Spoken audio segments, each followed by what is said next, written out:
Welcome back to Season 2, Episode 5 of Podshots.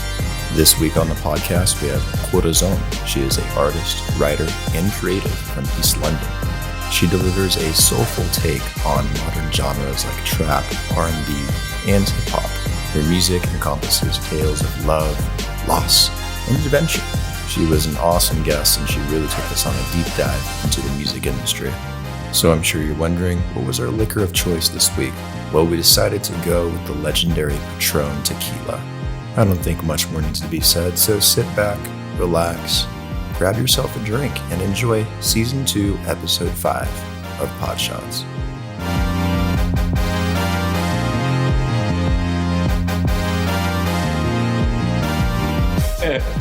Yeah, so it's been so long since we talked, and honestly speaking, when we used to hang out together, or when we did hang out together, we were both really young, and I think neither of us, unless you have something else to say, but I don't think, we didn't really know what we wanted to do at that point in our lives. So yeah, certainly not. Yeah. So I was like, obviously one of the first questions is going to be, how did you end up where you are right now, like on this podcast, talking to us about this? Well, you know what? I've known that I wanted to do music for such a long time. I think since I was maybe 11, 12, 13.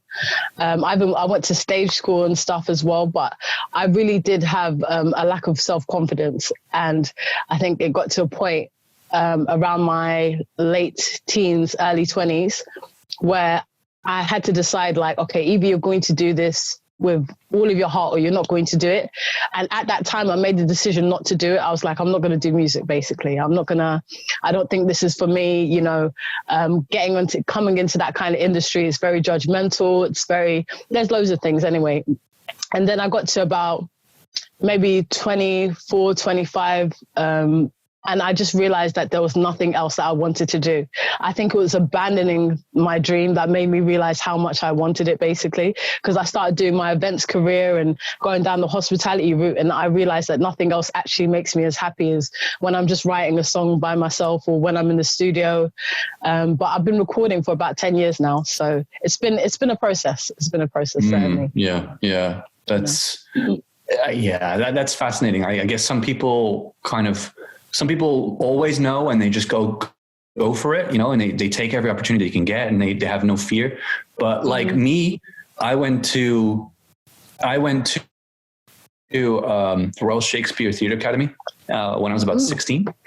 And I wanted to be an actor. Like, I really wanted to take it seriously, but I think I was one of the opposite, the group that kind of gets dissuaded and maybe like kind of led into something a little bit more logical and traditional.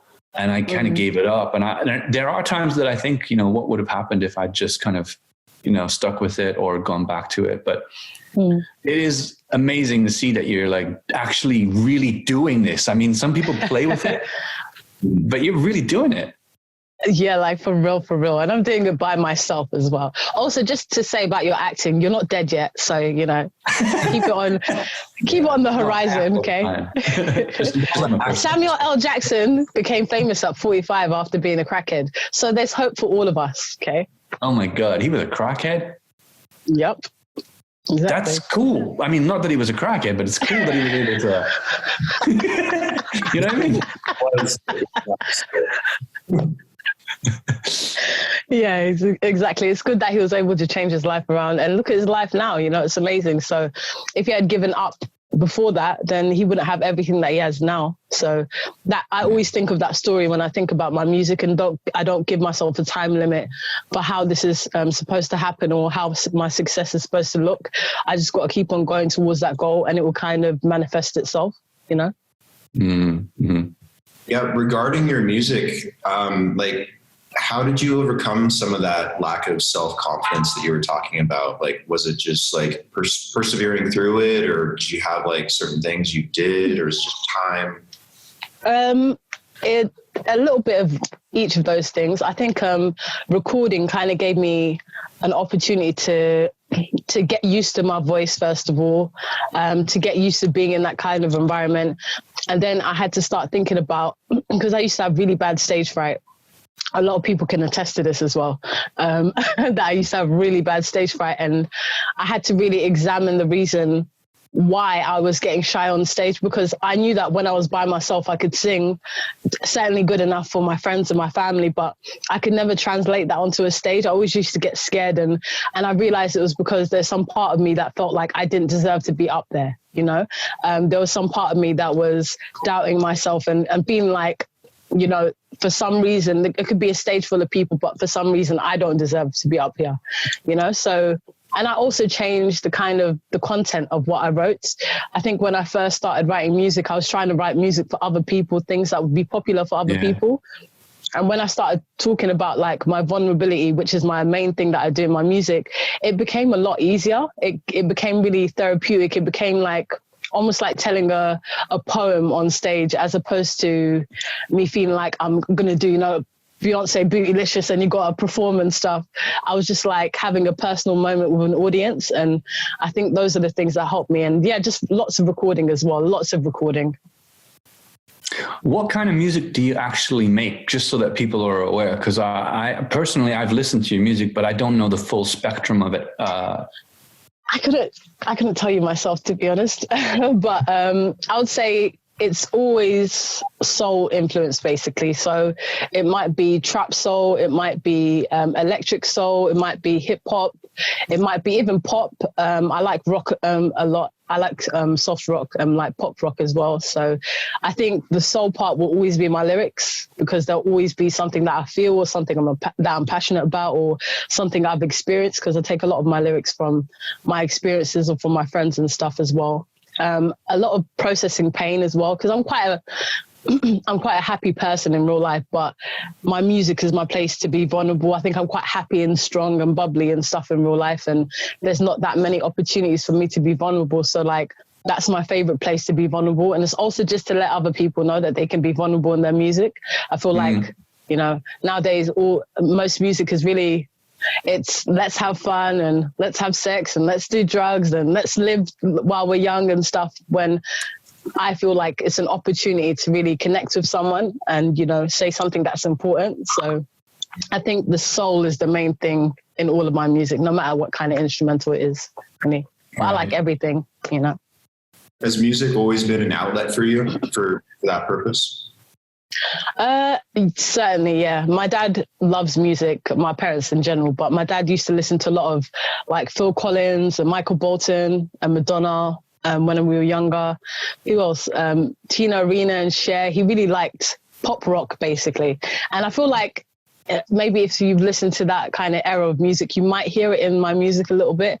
Maybe younger people, not younger than Brandon, even younger as in baby millennials and generation after that. But yeah, I think when I was younger and my parents kind of separating, I think I started using music as a refuge, you know, and a safe place to be, and maybe something that I could control, even though I couldn't control my environment and stuff. So, and it served its purpose, you know, it kept me safe. Yeah. So the way that I see it is like, if you do something that I feel like people are drawn to things. So you're obviously drawn to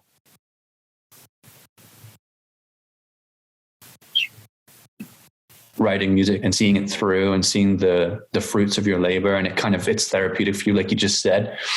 And I feel like a lot of people want to be like you, but they're not naturally like gravitating towards what you find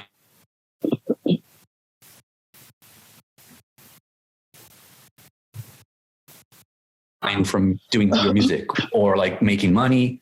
And I just wanted to ask you, like, what are your thoughts about fame and money and all of that comes with, you know, being a successful recording artist? I think when it comes to fame in particular, I could honestly leave it.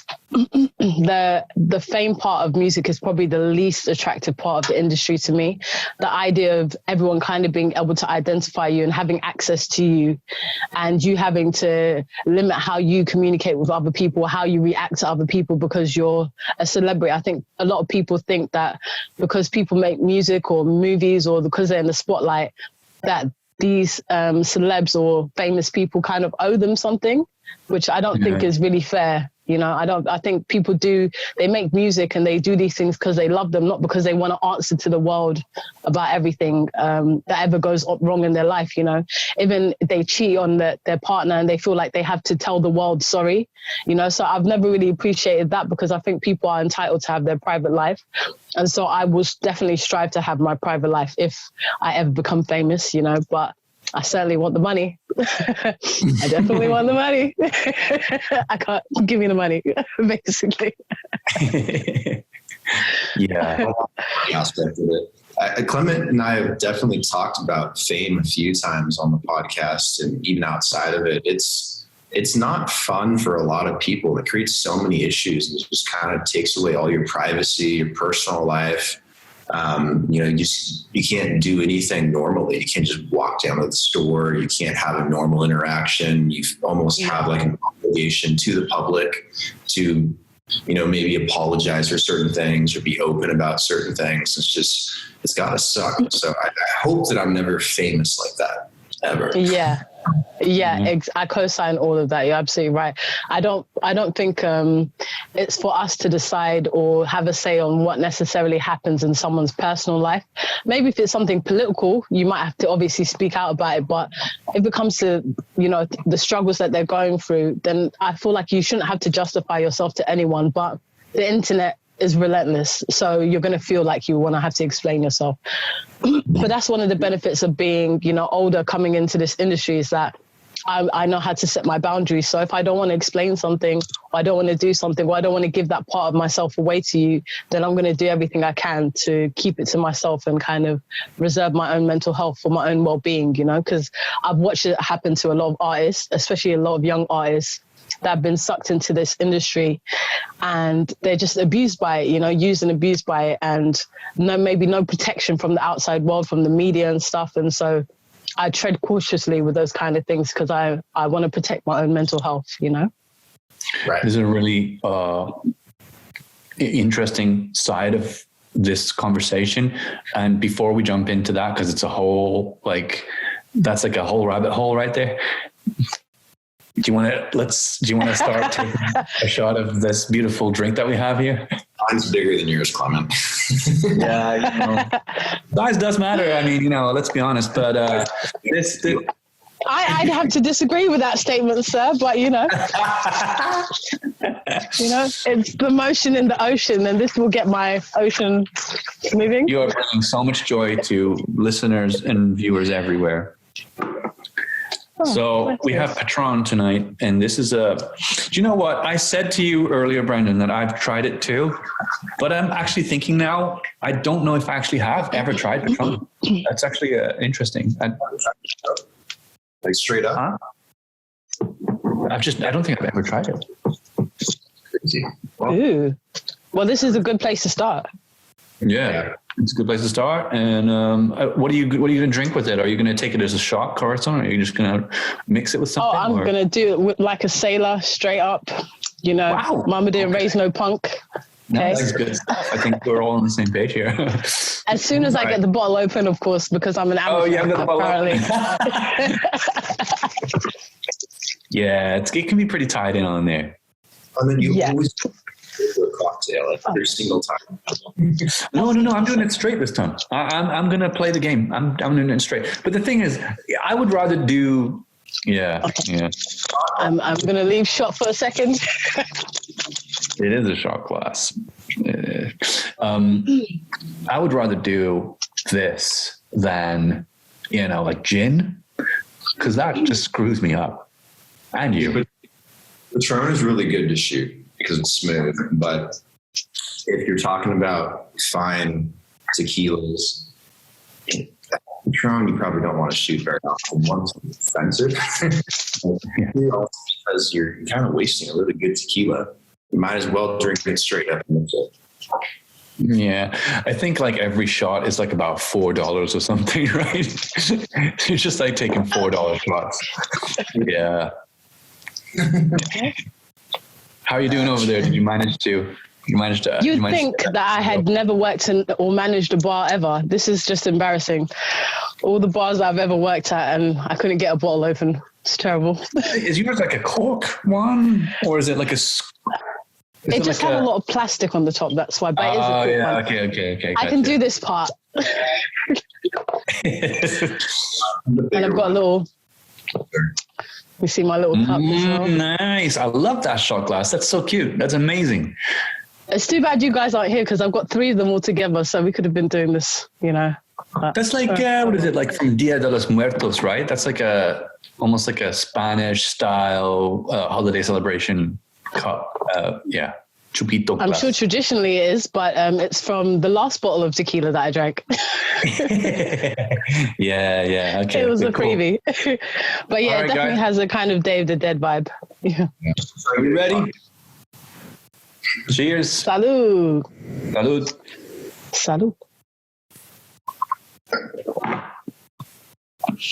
Woo. Okay. Yeah. That'll get you there. Okay, I can feel that.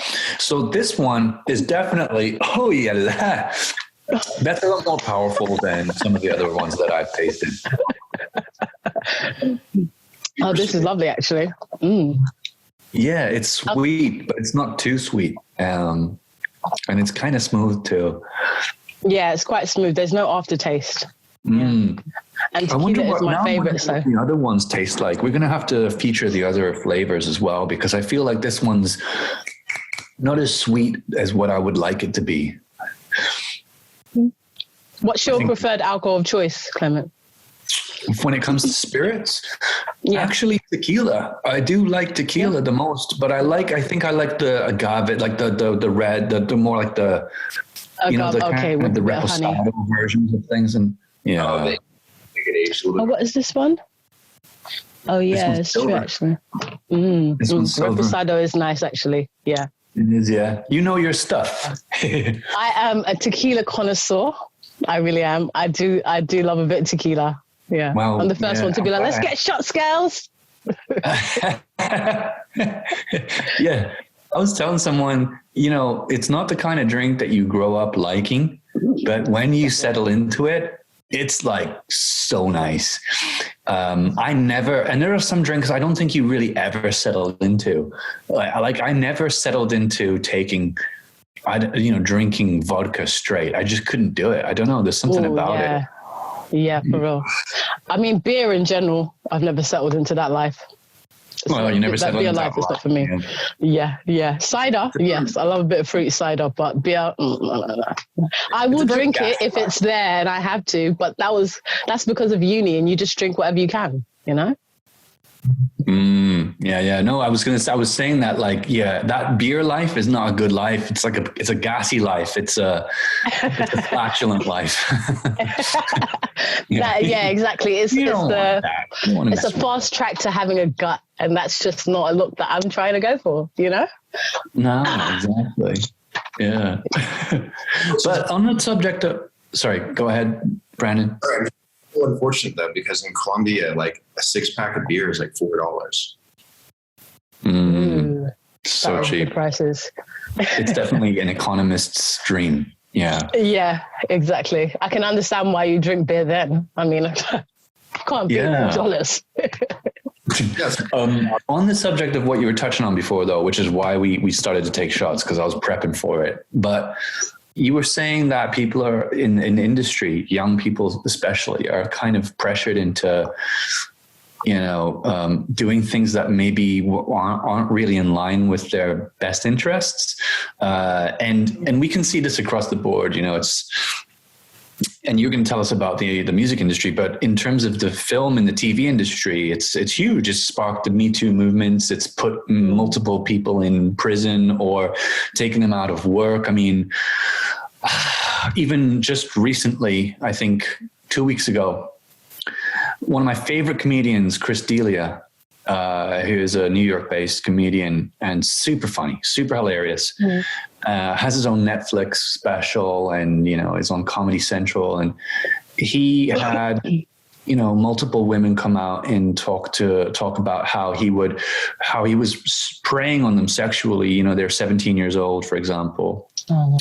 And I didn't want to believe it at the beginning because I was like, hold on a second, this doesn't sound like it lines up. And, but then I did some digging and it seems like it could be legit. Like, I definitely want to believe these people. Right. So it is interesting how I think these industries that we're talking about, the entertainment industries, they're so powerful. They're so unregulated. And driven by, greed, essentially, right? It is a lot driven by insensitive greed. So what are your thoughts about the music industry? Like, can you go into more detail about this? Like, is there anything that you kind of you highly disagree with and you want to change? There's a lot that I want to change about the music industry, to be honest. But I think that, I think you hit the nail on the head when you said it's so unregulated that it's really hard to, actually pinpoint where people are going wrong, because at the same time, for a lot of people, their careers have benefited from them maybe bending their morals or doing something they don't want to do, and it's helped them skip a few stages. And so other people see that as well, especially young girls, for instance, feeling the need to show your body or look a certain way or do your makeup a certain way or have your hair a certain way.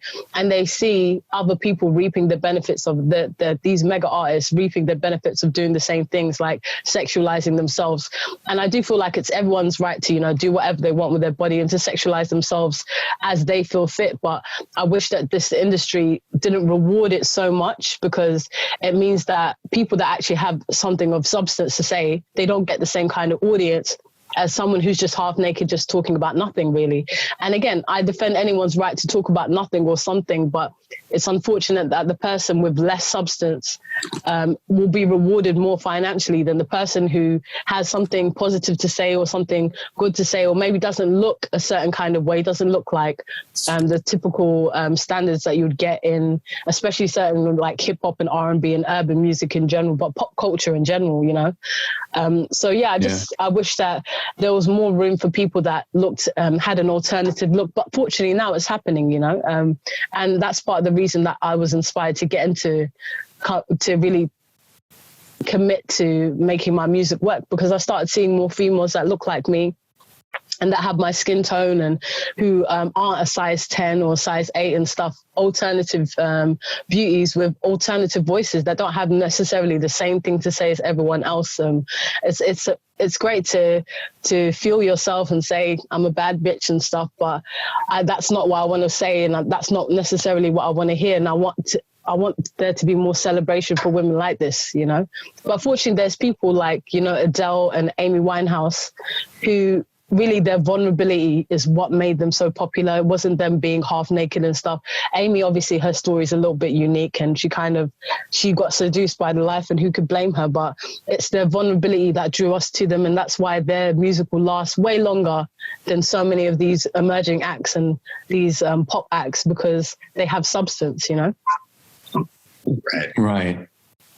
Do you feel like these narratives are mostly controlled by like the music labels that a lot of these artists sign to? Because I have a lot of friends that are, singers, performers, or DJs. Because I went to college in LA, and every time they try and work with a label, or they have friends that work with a label, they always run into these issues where they can't necessarily fully be themselves, or they lose their royalty to a music label, or control over their IP, their work, their lyrics. Is that something that you've kind of noticed in the industry, or do you think that might be an issue that kind of plays into these?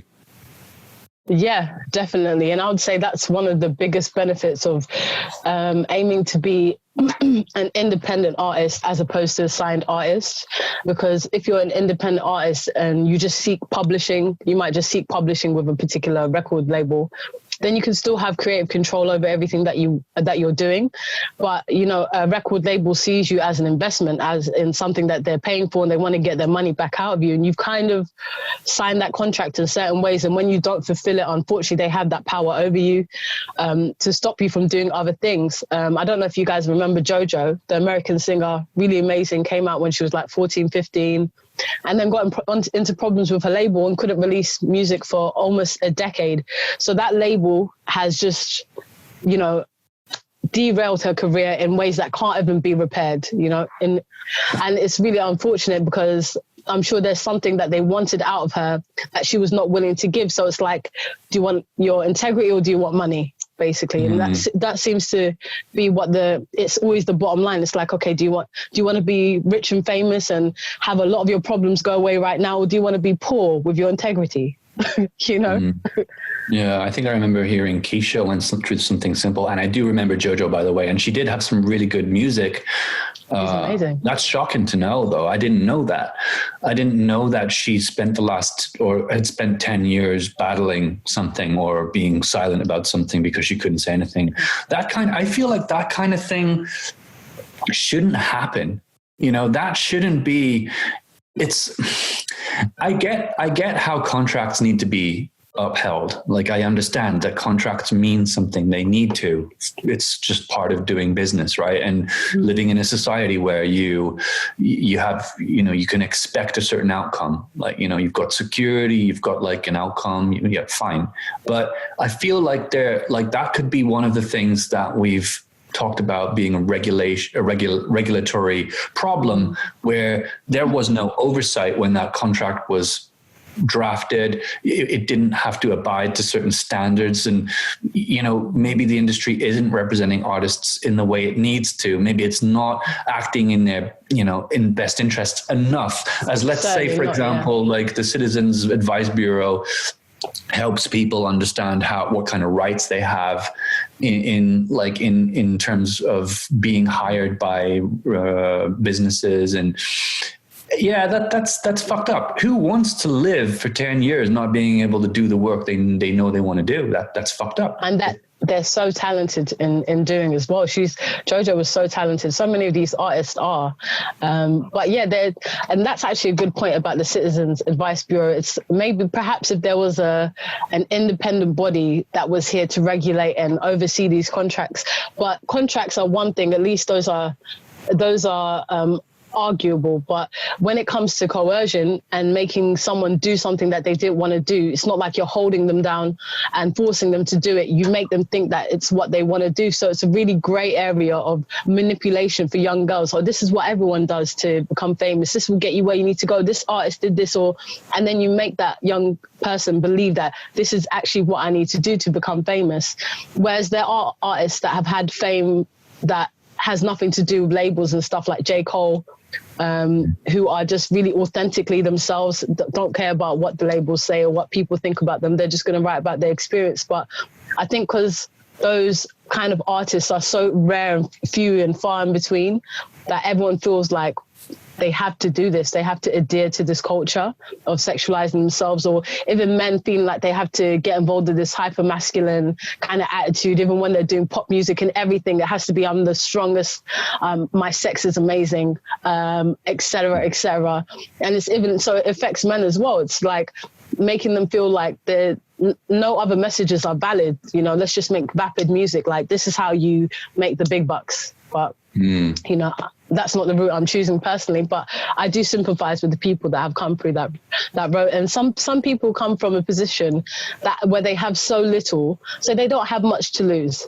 You know, they've come from a position where they can't get themselves out of their circumstances. So they're willing to bend their integrity because they don't know what else to do. They feel powerless in their circumstances. Mm-hmm.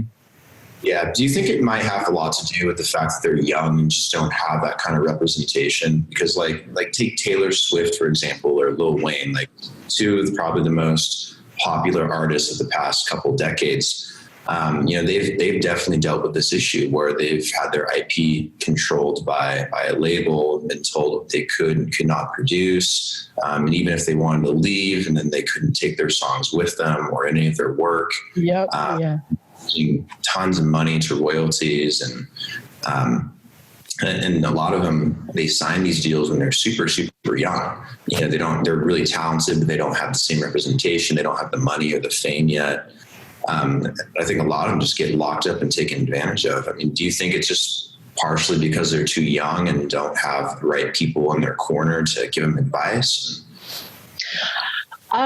I don't think so. Well, certainly that does play into it. But at the end of the day, the record companies that are signing them know exactly what they're doing. They're pouncing on you because of your lack of information. People will do to you what they can get away with. So if a record label can give you a terrible deal and you sign your life away, even better for them. It's not in their interest to make sure that you're okay. Their only interest is whether you can make another album. So I think a lot of record labels probably don't even have any mental health care unless maybe the artist requests it, or if maybe this person needs rehab or they're visibly breaking down. But there's certainly no support for a young artist. A record label can't protect you against the trolls online as well that might be saying things about your music. Or let's say, for instance, your record label wants you to do really sexual music, basically, because, this is what sells.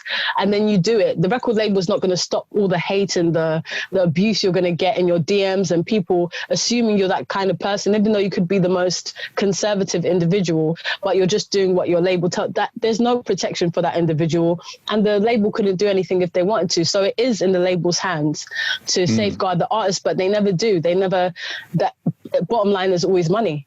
Yeah. One of the highest profile situations of what we're talking about was George Michael in the 1990s went to court with Sony, and it lasted for, I think, half a decade.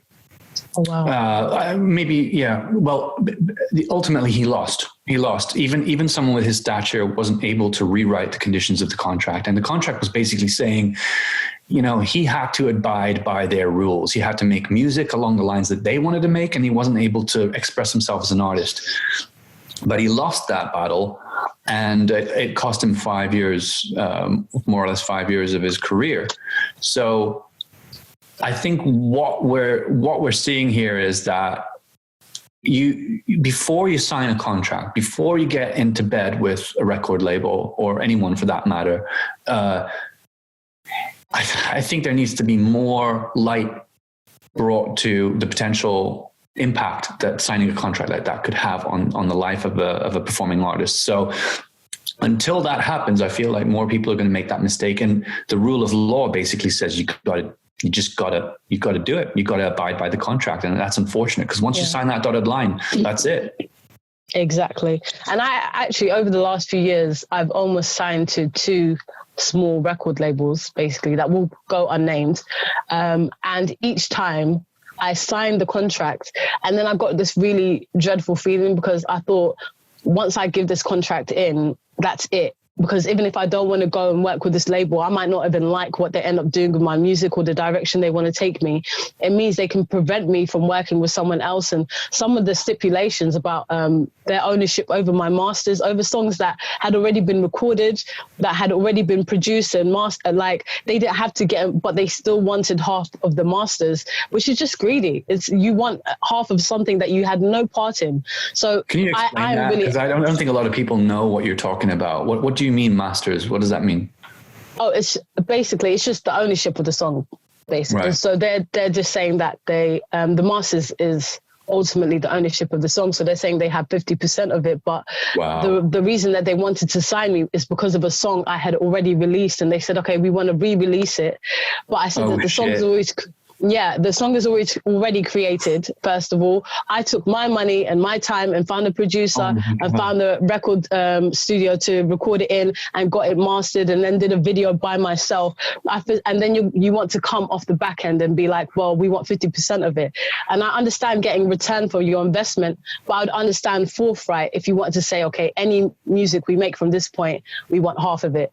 But to ask for music that you have not even been involved in and you want half of it, I thought that was the first time I realized, actually, maybe I don't want to sign to a label. Maybe I just want to stay independent and just get publishing deals or publish it. There's plenty of ways of publishing. Ditto, there's distribution platforms. You actually just have to do your research. So my desire now isn't to get signed. It's just to get my music out there, and we'll see how that's going to go, you know? Mm-hmm.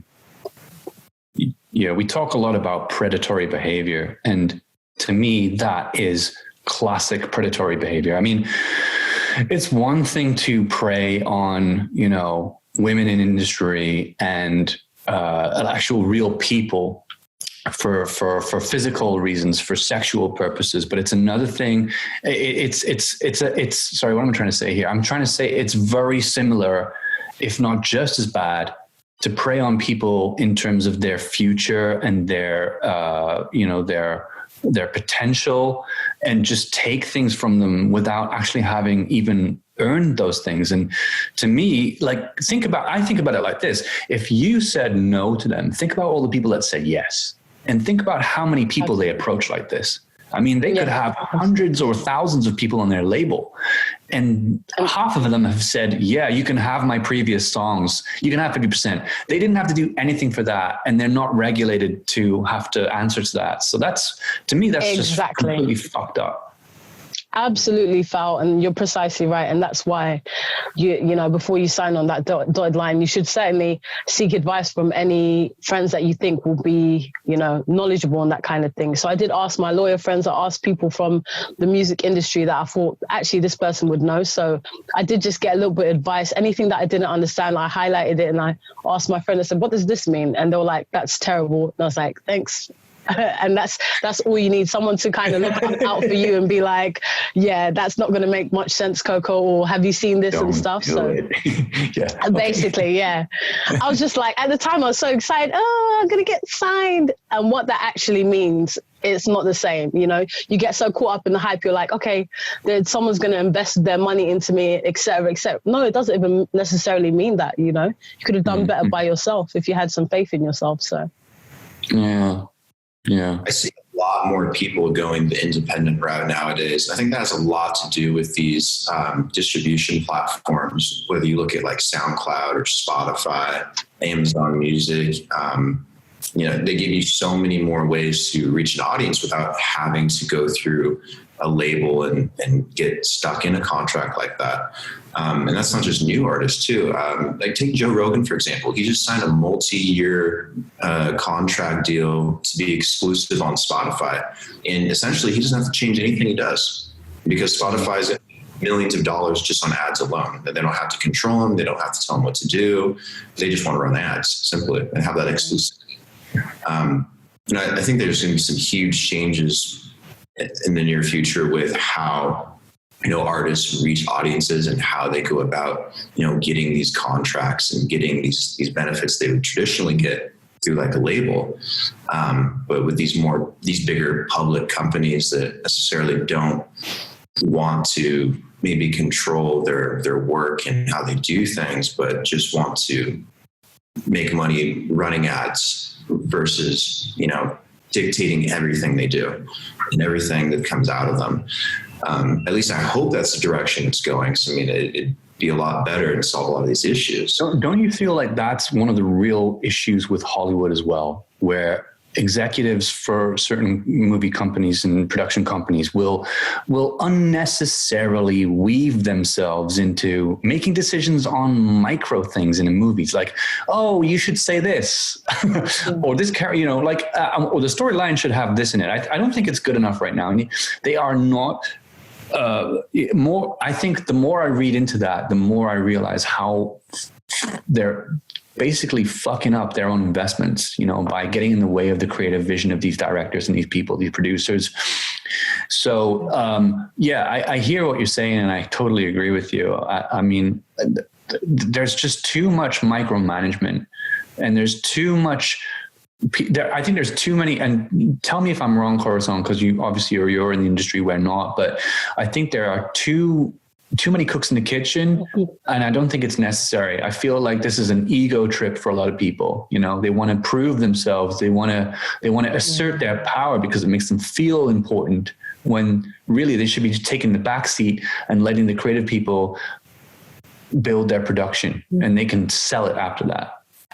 But I mean, on the other hand, if you don't know who you are as an artist, or you don't have any kind of game plan, then you are definitely going to fall victim to those kind of people, because you won't know how to draw the line. Like there's someone that I've been helping her kind of try and get into this industry as well, and do her music. And one of the first kind of snags that we hit, I said, okay, you've done one song.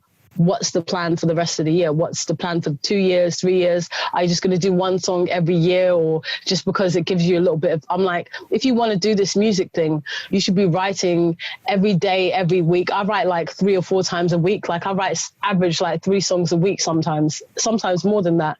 Just because I want, if I do get to the studio, I want to have like 20, 30 songs that I could record immediately, depending on what mood I'm in. And I have an idea of how I want my visuals to look, of the kind of person, the ethos I want to represent. So when you have a lack of that, someone's going to come and fill that space that you have. Well, this is what I think is good for you, but you have to know what's good for yourself. So I think if there's anyone coming into this industry just because they want the fame and the money, then it's going to be easy for them to target you as well, because you're maybe coming into it for the wrong reasons, as opposed to just really loving music. As I told her, I said, there's going to be times where you really don't want to do it, but you have to do it. It's music. I might love doing it, but sometimes it's still a job for me. Sometimes I'm like, I can't be bothered to write anything today, but I will squeeze it out of my head because I see it as a job, because I have to get it done. So I was like, you can't think that you're going to do this half-heartedly or part-time, or you have to have a vision. You have to have a plan about what you're going to do, or at least you have to be working towards that at all times. And that's what gives you a sense of identity. And then you realize what you really don't want and what you really do want, you know? Yeah. I think character, that's really is what separates, I think, a lot of people that can be taken advantage of and those that can't, is the strength of character, and that only can come from being self-aware and knowing really who you are and what you stand for. And it takes time. I mean, it takes time, but you can start early, you know? So some younger people are completely okay with that, and they know who they are and they know what they want. And some people who are older don't, because they haven't spent the time and they haven't really tried to figure it out. But it does take time. And I think that's something that, you know, we're coming back to. I don't know if you really have looked into this, but there's something that repeats every every generation kind of like falls into the same pattern as, you know, the cycle before. I've read about that. And the way that, I don't know, Brandon, if you remember what that cycle is, but for me, I remember it as being something like we destroy, we rebuild, we have excess, and then we destroy, and it's like the same cycle going over and over again. And I think we're in a destruction phase right now, because we've enjoyed for so long, and we've been so how do you say this? Like, we've been complacent for such a long period of time. And now we're starting to break down the things that we've let kind of get out of control. And I think that, you know, that's where all this kind of these movements come in. The Black Lives Matter movement is also something that I think is fueled a lot, partly by this. What are your thoughts about, you know, that whole thing? Because I have to ask you, obviously, because you're definitely, you know, in that category and that is being represented. So how do you feel about the movement? I think it's long overdue. I think even this movement has even caused me to re-examine things that I didn't even realize were racist, you know, things that I went through during childhood, when one of my friends was talking about her time at drama school, and saying how racist it was. And then I looked back at my experience. I was like, wow, actually it was absolutely terrible. I just lived in a little bubble of probably ignorance. I didn't realize why I was being treated differently. I just knew I was being treated differently. But at the time, you just blame yourself. I was like, oh, I'm just awkward. And, you know, it's something that I'm doing, basically, as opposed to later realizing that someone's devaluing you because of your skin, you know, and I think for the first time, the Black community and brown people in general, people of color, aren't scared to speak up about their experiences. Because I certainly feel like I keep my conversations about these kind of things to a minimum, because some people are not ready for that conversation. Some people are not ready to receive that kind of honesty and stuff. So I kind of pick and choose who to share my experiences with, whereas this movement has made me realize that I have to be a lot more vocal because I have the confidence to articulate my opinion as well. So I kind of had to articulate it for the people that can't. You know, I see my responsibility as greater since the movement, even though being Black and having these kind of conversations, they're literally part of your existence. I have them on a weekly basis since I was younger, since I was probably 9, 10. Since the moment of self-awareness, you, as a Black person, you have conversations about being Black, about what it means. And probably one of the earliest ones was my dad telling me that you have to work harder than anyone else. You know, not only are you Black, but you're a woman, so you have to work harder. So I took that into my workplaces where it's almost like an insecurity. I have to make sure that I work harder than anyone else there because I don't want to give them an opportunity to say that I'm a lazy Black girl or that I don't have any drive and stuff. And indirectly, it's actually caused me problems because it means that I've been in situations where I don't demand enough for what I'm bringing to the company, particularly in the last 2 roles I've had. But it's part of the Black experience. It's part of what forms your identity. And so even though the movement might have, you know, it's been happening and gained a lot of ground in the last few weeks, it's part of my existence. It's conversations that me and my family and my friends always have. And I have a very mixed culture of friends from everywhere. So we always talk about our shared experiences of racism or discrimination and stuff with my Polish friends or my Romanian friends or my Caribbean or literally anywhere. So I'm fortunate that I'm in circles now where I can express these things very, freely. And I'm glad that finally we have a platform online where we can be like, something needs to change because this is kind of ridiculous now. It's 2020 and we're still having to say, you know, don't shoot. And we're still having to explain why it's traumatic for me to see someone Black somewhere else suffering for no other reason except because of their skin. Of course, it's going to affect me here in London. It might be happening in America, but I'm Black everywhere in the world, you know? So anything that happens to Black people anywhere is my problem, you know? So finally, we have like a collective movement. The only thing I would say is that there seems to be this idea that all Black people have to agree on the ways to improve the Black community, but not all white people agree, not all Asian people agree, you know? So I feel like there's a lot of pressure on the Black community for, okay, you guys come to an agreement about what the problem is and how we should fix it and stuff. I'm like, no, we need to have loads of conversations and the solution in Africa will be different to America, to Britain.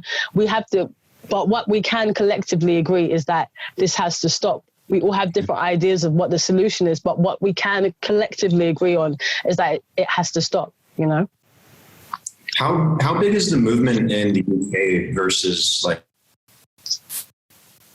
how do those questions kind of differ? Because I mean, obviously I'm from the US and I've kind of got an idea of, you know, what it's like, but outside the US, like I'm kind of curious, like in the UK or globally, like how people are experiencing that same movement and effect right now. You know what? The support in the UK has been so beautiful for me to see because and to be honest, it's the biggest civil rights movement ever with the most countries ever taking part. So I don't just see it as, you know, I can see a collective awakening basically, because more nowadays, you know, people appreciate the fact that, you know, your parents might have had certain views, but you have friends that are Black, you have idols that are Black, you have access to Black people that maybe go against the stereotypes. So what I see in London or in the UK in general is what I see all over the world. It's like the Black community is coming together to support each other because we're doubting whether we're ever going to get that support from other communities. So we're like, okay, maybe we are our only hope. You know, we haven't caused these problems for ourselves, but it might be our, it might have to be us that sorts them out, you know, that resolves them. So I think that in America, I would say America, the Black Americans probably feel it the most. And I really do feel for them because fortunately in the UK, we don't have guns over here like that. So we don't have as many shootings and stuff like that because that would be a continually traumatic thing, but it certainly affects everyone the same way. And I saw so much support. I went down to the protests myself as well. And I was so like delighted to see the the mixed culture of people that were coming to support this, because it sends a message to the world, you know. So I don't think it's necessarily about the UK and, you know, how America, it's literally the world saying this is not okay anymore. It's everyone around the world pooling their voices together and saying this is not okay, this has to stop, you know. Yeah, I was actually I wanted to go to one of them. I never was able to, unfortunately, but it's amazing. We're living through a time that won't happen that often. It's probably once, twice maximum a generation, and for good reason. I mean, we're protesting something that has been going on for centuries, and it takes a lot of guts to stand up against that kind of power, you know. There are obviously elements of what has transpired that I think a lot of people don't agree with. Like, for example, there's been a lot of violence. There's been a lot of incredibly left people, you know, that have been pushing for, in my opinion, things that are completely unrelated to really what the plight is of people that are protesting. And it's not doing any favors for the movement. So I don't know how we're going to really get to the bottom of what needs to be addressed. But there are a lot of things that are going on at the same time. And I feel like some of them are really good and some of them are pretty terrifying. And I hope that there's some strong leadership that can come through and fill that void that's left, where there maybe isn't like a central, you know, oversight and kind of leadership moving this movement forward properly, because it's coming apart. I think there is.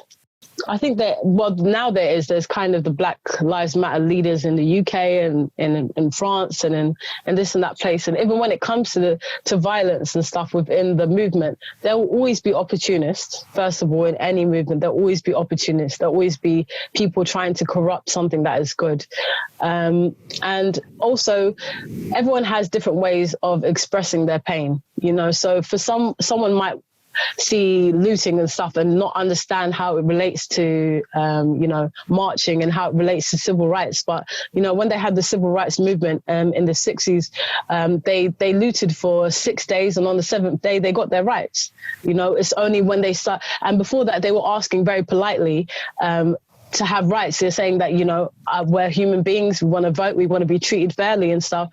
And they weren't really being heard. It's only when they started being violent and tearing down businesses and there was, money to be lost, that they were like, okay, let's give them what they want. So on the one hand, I would love to say that peace is the solution here, and organization and stuff. But sometimes when people are responding to you with violence, which is what people, you know, that's what the institutions are. They're responding with passive violence and hidden in agendas and stuff like that. It's still violence. It still affects us in a violent way. So the communities are responding in violence as well, you know. And the fact that the police would go out there and use any kind of force on peaceful protesters already says a lot about it. And I saw that a lot in America, police using force on people that they didn't need to. And that's exactly why. It's because if you can't even control your police and tell them, okay, these individuals have a right to peacefully protest. If you can't get them under control, how could you get your civilians under control? You can't tell the police to not shoot someone or kill someone unnecessarily. So how the civilians are following suit? If you have a corrupt institution, the civilians are going to be corrupt as well. You know, that's the way I see it. So if you expected a peaceful protest, you'd have to have a peaceful government that is loving and cares about you and stuff, but it doesn't. So people are responding with the energy that they're getting. Yeah, that makes a lot of sense. And I agree with you. Brutality issue with the police force that's gone on for years, and that has a lot to do with the militarization of the police force as well. And that, you know, that empowers them in all the wrong ways, and then they take this self-sovereignty and their pride and their badge, and they'll act in ways they should not, and it's created so many issues, and it's kind of gotten us to where we are now. But even with that said, I mean, even the media glosses over a lot of good things that have happened with this movement too. Like, I've seen thousands of take knees in the streets, talk to protesters, So many awesome videos too on social media where there are people coming together, trying to be understanding and solve these issues, even on a state level. So, I mean, media also kind of glosses over that and likes to feed off of the negative stuff. So I think there's two sides to what's going on right now, at least in the US. There's some good things happening and there's some pushback, which sucks, but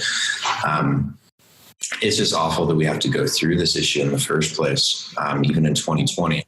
But we are making some progress. And I mean, a lot of credit to Black Lives Matter for being persistent and, you know, doing it in a lot of the right ways too across the country. You see it a lot on social media. I think a huge issue is the media too. They just constantly push out all the negative stuff that's happening. They don't ever talk about it. So it's hard to get a gauge on like where we are in terms of progressing. If anything, I feel like we should have more regulation on what the news actually is able to, you know, make statements on, because I feel like that's one of the biggest root causes of a lot of society's ills is just what we see in the media. And we haven't addressed it because obviously it's an incredibly large machine and very powerful, very helpful for those in power. I can see how that can be, almost like a losing battle to fight. But yeah, man, I agree with you that it's a very powerful platform. And as much as we like to admit that it does focus on the negatives and it's not to be trusted, in the next week, we'll just fucking relapse and we'll be looking at it again and going, did you know that? Right? Yeah. I heard this on the news. Oh, man. But, you know, it was I read about a law in America in 2012 that said it was legal to propagandize the public.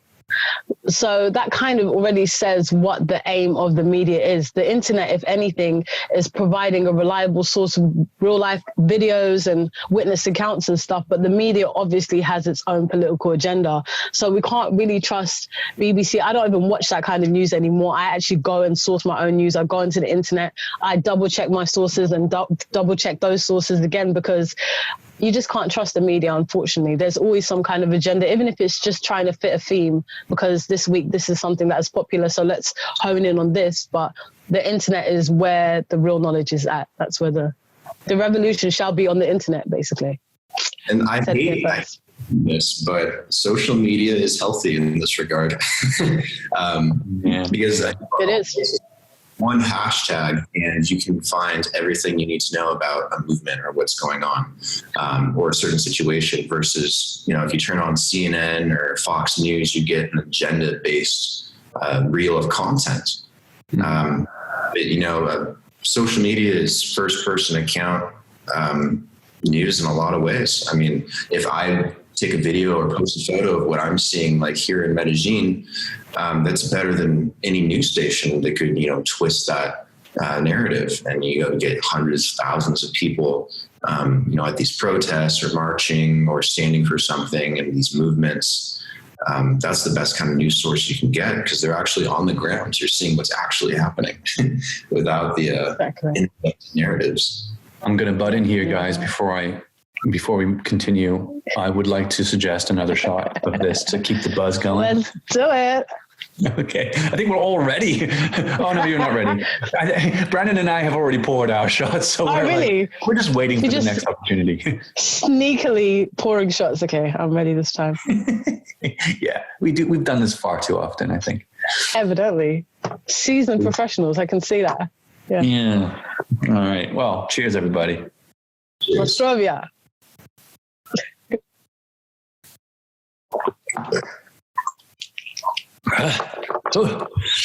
Whoa. Yeah, I'm being taken back to my school days. School? I'm being schooled by this brand. What is going on? This is not my usual experience with tequila. Whoa, that's strong stuff. The third one will go down the treat. Don't worry, I promise. Right. Yeah. I won't even feel it anymore. Exactly. It's just going to slide down your throat. Yeah. It's going to jump out of the bowl into your throat. Trust me. The thing I like is that drink it or take a shot, you do get this warm feeling as it kind of goes down. That is somewhat satisfying. But said like a true 26-year-old. It's satisfying. Someone sent me a link recently to an article, a video of someone explaining that they went to the Black Lives Matter website and they clicked on donate, and the URL changed to actblue.org. And they were like, okay, so what's ActBlue? So they looked at the terms and conditions, and it says that ActBlue is authorized to distribute political contributions. So they were like, okay, what's that? What does that mean? Political contributions. So they looked on an online directory, a third-party online directory that ranks or kind of inspects and ranks the how these organizations like ActBlue take money and use money. And they found that ActBlue basically distributes their earnings to Democratic political parties, right? And I was like, oh my God. But then I double checked it, like you just said. So I double checked what it means. And I found out that ActBlue is basically just like a payment gateway. It's like having PayPal on your website. So when you pay a business, the money goes through PayPal, and then the PayPal give the money to the business. So ActBlue is basically like that for any kind of campaign you want to run. It just seems to be affiliated with mostly Democrats for whatever reason. And they were like, the video was like, guys, your money is going to Black Lives Matter, and Black Lives Matter are basically helping political candidates in the Democratic race. And I was like, oh my God, this is so destructive, because this is viral, this video. And now everyone thinks that Black Lives Matter website is funding Bernie Sanders and Joe Biden and all of these other political candidates, when in reality, they're just the biggest account holders with ActBlue. That's where most of the money from ActBlue goes to, because their campaigns are the biggest. So we really have to be careful. I feel like if we were to help people the most today to get value from independent news, it would be to teach them how to use the internet. Yeah. I mean, my journalism degree helped me with that, but just double check your sources, triple check them, but I understand that not everybody, some people just want the information compressed. Just give it to me bite size. I'm not here to think, you're here to think for me. Just let me know what the hell I'm supposed to do. Exactly. I'm a good person, but I'm not a politician or a lawyer or a journalist, or, I don't want to debate this, but I just want to do good. So I need you to just compress it for me. So it's a tricky one, to be honest. It's such a big movement that naturally I'm not going to say that Black Lives Matter is just an immaculate organization without corruption, because there's not really any organizations without corruption, because individuals are corrupt. The corruption lies within, so but I'm just hoping. It's a very Russell Brand thing to say. The corruption lies within. I do like him though. He's got some golden nuggets up there. Yeah. He's got other stuff up there as well, but golden nuggets. I think he did so much crack in the day that it's stayed in his bloodstream, and he's still benefiting from that increased speed of thought. That residual crack. The residual crack. You said it, not me. I think he would laugh. Yeah, no, I like him a lot too. So when it comes to race in music, I grew up liking a lot of different types of music. Like, there's really no preferred genre for me. I just like music in general. I love it. And R&B it's very much in there with my go-to music. So I grew up listening to, Beverly Knight, Gabrielle, there was the Lighthouse Family. There were a lot of really nice kind of meaningful Black UK based music when I was growing up, and I loved it. And that but I never conflated US and UK Black music. I never got them mixed up, because they were so different. Their styles were so different. And but nowadays, you see Drake on his recent album, he's just rapping in a British style. And you're like, whoa, this is really gaining momentum now. Like people are really starting to pay attention to, you know, Black UK music. What are your thoughts about that? Have you also like kind of noticed that? And what do you feel the future holds for Black UK music? Yeah, I think Black UK music right now has probably the strongest identity, the strongest global identity it's ever had.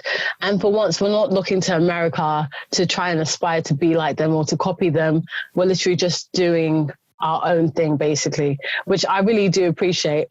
And at the same time, you know, it has lost some of that quality that we had, like what you were mentioning, Beverly Knight and Lamar and stuff, where it was like really meaningful music. You know, that's the unfortunate thing about it. But at least it can stand on its own as a powerhouse. I don't know how long this is going to last. That's the interesting part. The kind of genre that is really popular in the UK now, it's great and it's bubbly and stuff, but I don't know how long lifespan it's going to have, how long people want to listen to this particular kind of music. I would say it's probably got maybe,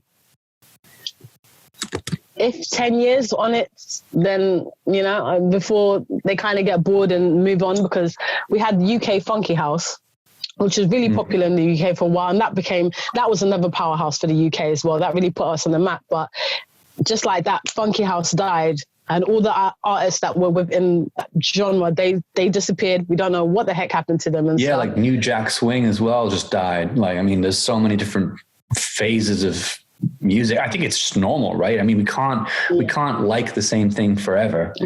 Yeah, true. But that's why I kind of try and exist outside of doing something that is just popular. I just do what I love and what I want to hear and what moves me and means something to me. I'm not trying to get into the UK industry by trying to sound like them. I'll do something that I love, if it might be in that kind of instrumental or one of those artists, but I kind of want to exist outside of that, because if this is just a phase in UK music, I want to exist after that phase, basically. So if I pander to that genre too much, then people aren't going to value me outside of it. You know, I want to make sure that people can see I can do everything. I can rap, I can sing, I can do soul, I can do a bit of pop and stuff. And so you'll know me. You might not only know me from British music, you'll know me from this or that. And, you know, I don't want to be pigeonholed in any way, basically, you know? Nice. So listen, my playlist is getting really boring. I listen to the same people all the time. I haven't changed it in months, and I'll definitely be adding you to my playlist. But what are some other good, like, Black UK artists that you would recommend for an American to listen to? It doesn't really matter which genre. I'll listen to whatever depending on my mood. But I need some new music. So what do you think? Neo, she's good. Neo. Okay. Who else? I won't lie, I do listen to a lot of American music. I do listen to it a lot. Like, British music is great for going out and having fun and like with your peoples and stuff like that. But a lot of the music that I listen to is really kind of melancholy.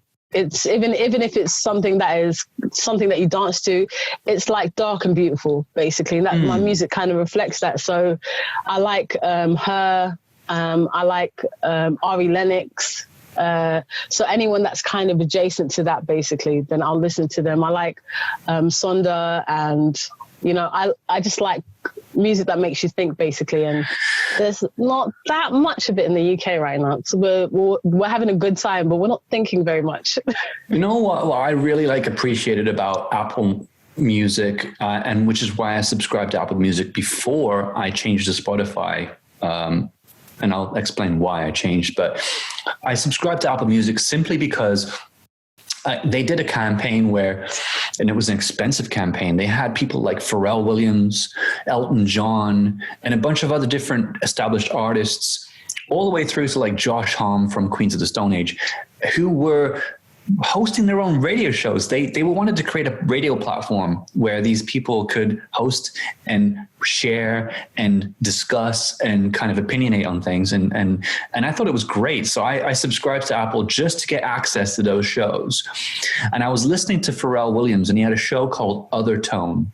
And Other Tone was this amazing show. It was great. He had his kind of inspirational kind of someone on his team who would find music. Just that was his whole job, was just finding new music all day, every day. And what they would do is they would invite artists who were up and coming to sit and talk with them. Sometimes they were established already, but they would come and sit and talk with Pharrell, and they would go through the whole kind of nine yards. And I learned so much about new music by listening to Other Tone that I was just blown away. And I don't feel like enough platforms really push, introducing new music. I know that BBC Radio 1 has their own way of kind of bringing in new music, which is great. But I think this was predominantly black music, although people like Justin Timberlake would show up on episodes, and it really was like a great kind of showcase for up and coming black artists. So I learned a lot about American upcoming black music, and I feel like the UK could do something similar to that. But I don't know how it is for you, and I know that you're I know that you're not gearing towards becoming like well known, but I do think that there's a lot of opportunity there for. I think the problem nowadays is that a lot of labels, they want an artist that has kind of done the footwork themselves. They want an artist that already has a bit of a following and stuff. So before they even invest in you, because there's loads of amazing singers everywhere. There are so many great singers, talented people that are great songwriters. And so a label kind of wants it to be like, oh, you've already proven your buzz. And so I think some of these platforms follow as suit, because when someone gets signed, they already have like 40,000 to 100,000 followers just from doing little videos here and there and stuff. And so naturally they are already known, because the labels are looking for them to kind of be a package that they can just come in and clean up and say, okay, do this, but they don't want something that they've just got to start from the beginning, But speaking of platforms that do that though, do you know Colors? No, I don't.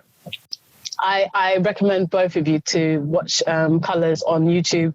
Just play their playlist and you'll see artists from all over the world, all genres, all really soulful or alternative.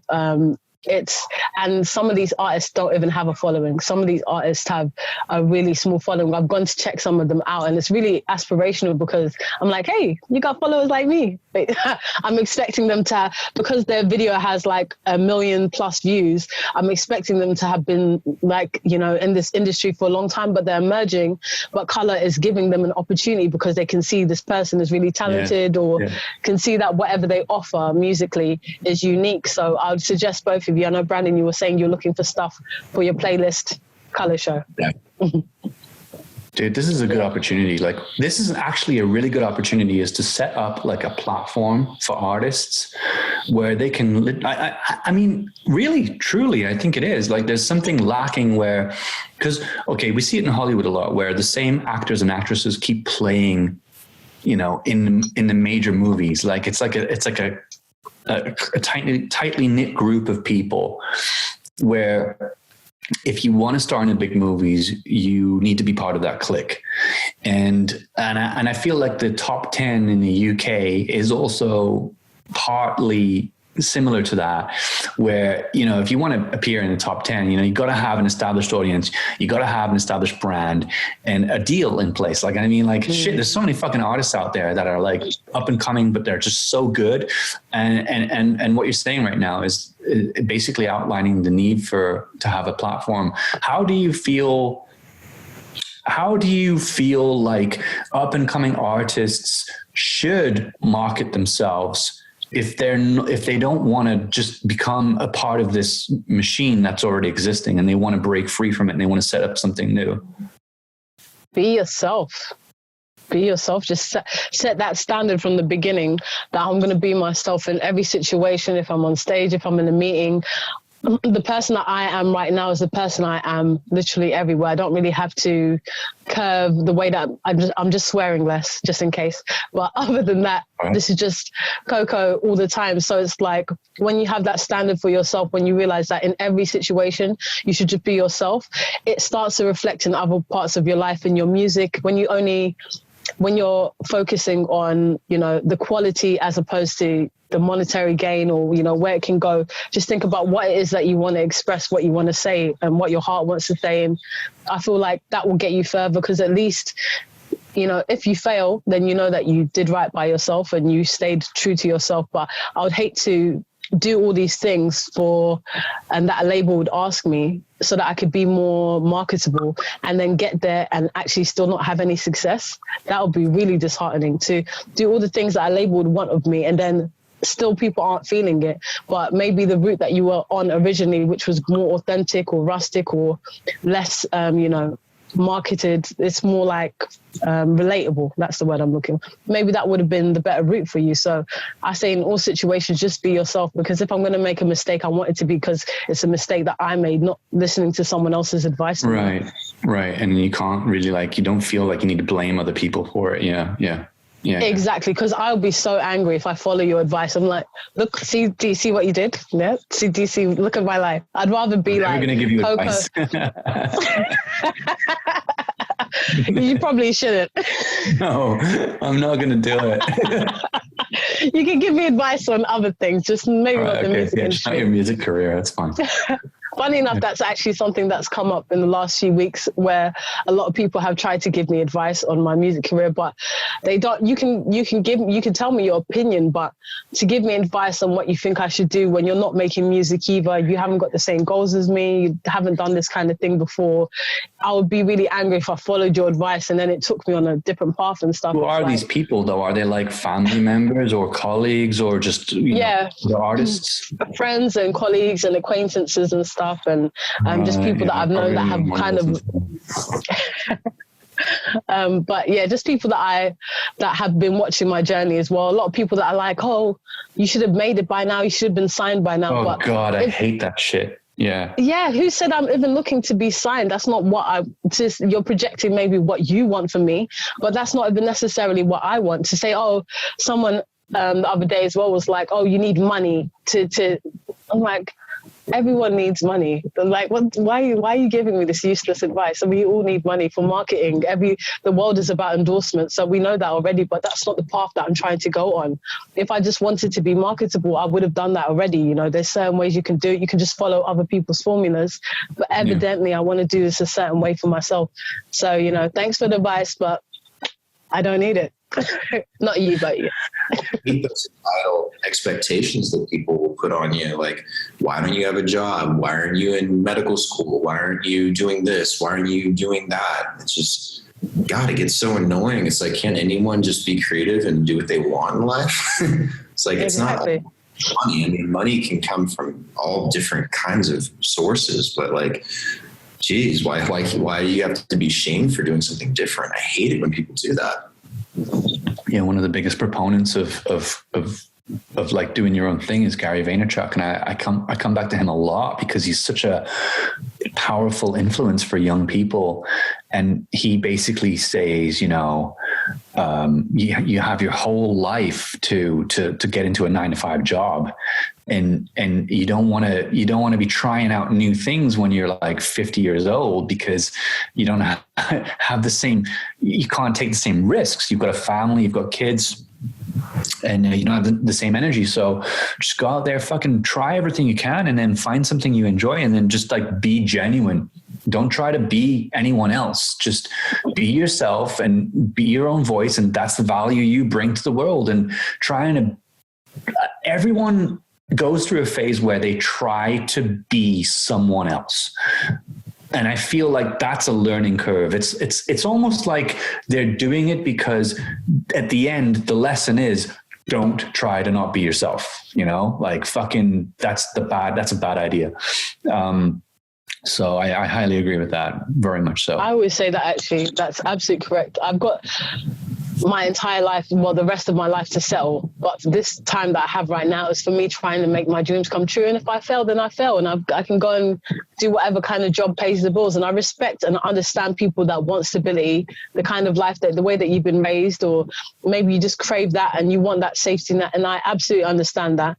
And I couldn't blame anyone for wanting to do that, to do those things just so that they can make them sure that they they live comfortably, but I don't really want to live comfortably right now. I want to go for my goals, and that's uncomfortable because I'm one of the few people. It's a very lonely path to walk, especially when I haven't got a team around me. I'm just doing it by myself. So a lot of people don't understand it, but it's also really empowering as well. It's empowering to be like, well, it's going to be whatever it's going to be, either it's going to work out or it's not, or it's going to put me maybe in a position that I didn't realize I could be in, or introduce me to an industry that I hadn't considered joining before. But either way, it's going to steer me in the direction that I want to go. But what I do know is if I just give in now and just do what everyone else wants for me, like one of my friends was saying, just become a nurse, and respect to her, because I respect that role so much, but that is literally the opposite of the kind of individual that I am. It's just that just tells me that you know so little about me, because that's not what I want to do. That's not my idea. Caregiving is an amazing role, and it takes the right kind of character. It takes commitment and stuff, but that's not what I want to commit my life to, Yeah. Yeah. Yeah, the struggle. You've heard so many stories of people that have made it big, and maybe they didn't even want to make it big, but they did anyway. And their side hustles were just fucking insane. Like, I mean, that's a full-time job. A nurse is a full-time job. Like, that's why I kind of reacted like my eyes widened and I was like, what the hell? Because you would have to. That's basically. Yeah, you'd have to basically become a nurse, but like side hustles, like I know you've probably got stuff on, and I mean, we've all had stuff on, I've got stuff on, and it's like you do what you need to do to continue your passions, and become the person you want to be. So yeah, giving up is like there are times when people should give up and try something new. But like, if it's a passion of yours and you feel like you're there to do that, then keep going and find solutions. There's always a solution. There's always an opportunity to do something different, to keep going. And ultimately, that is what I thought she was saying to me, that I should give up, which also is a measure of maybe whether you think that I am talented enough to do it. So there was a lot of things to absorb with that statement, because on the one hand, I know that you just care about me. And at that time I was complaining. I was like, there's so many things I want to do, and I'm doing this by myself. I don't have a support, blah, blah, blah, just crying my heart out by it. And she was like, why don't you just become a nurse? And I was like, okay, I understand what you're saying is, why don't you choose a job with stability that gives you benefits, that will give you a pension, that she's doing as well, because it's good enough for her. So that's not me putting it down. But ultimately, it's like saying, are you sure that this career is made for you? And that actually spurred me on more. It actually gave me that. I was like, you know what? No. Yeah. You're not going to discourage that me. Would do it, wouldn't it? And it did it. Yeah. It did it. Yeah. Yeah. Oh my God. Anyways, sort of towards the end here, but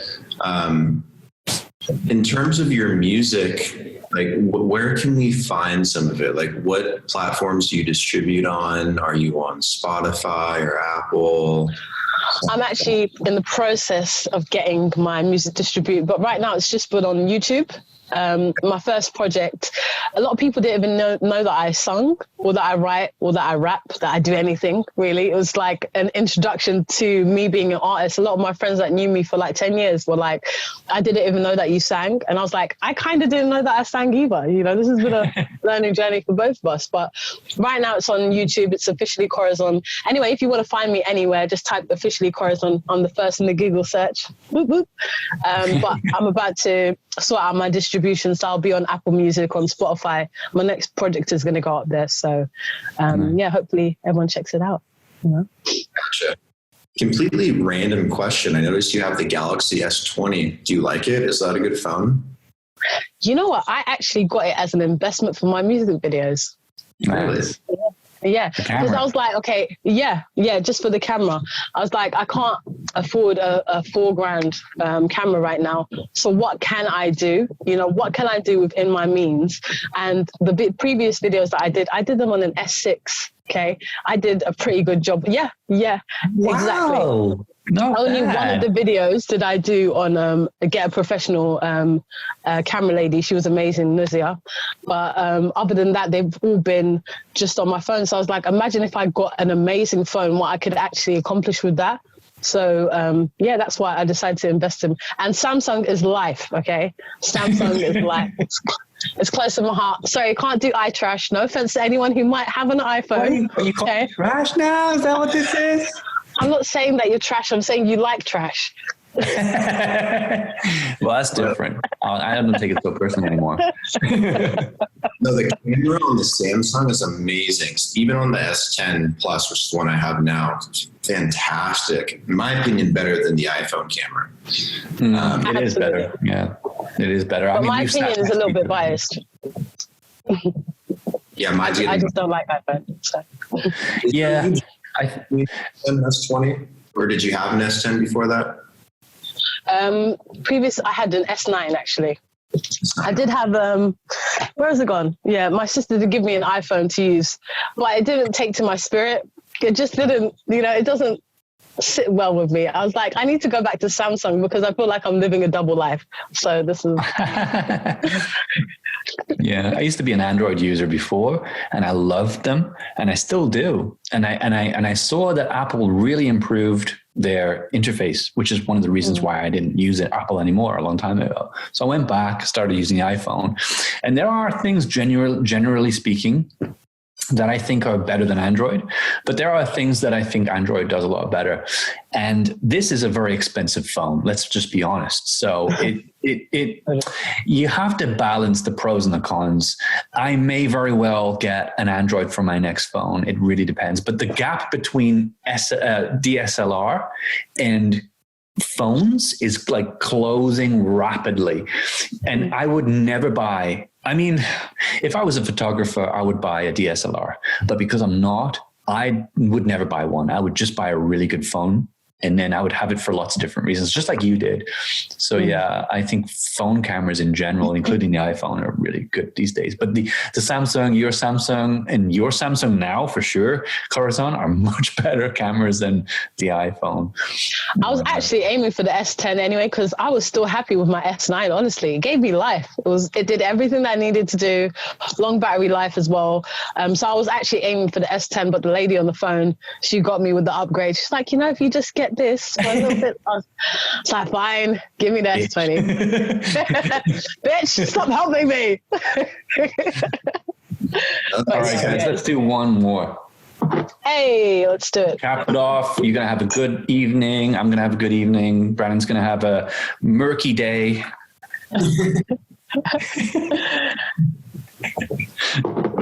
All after this.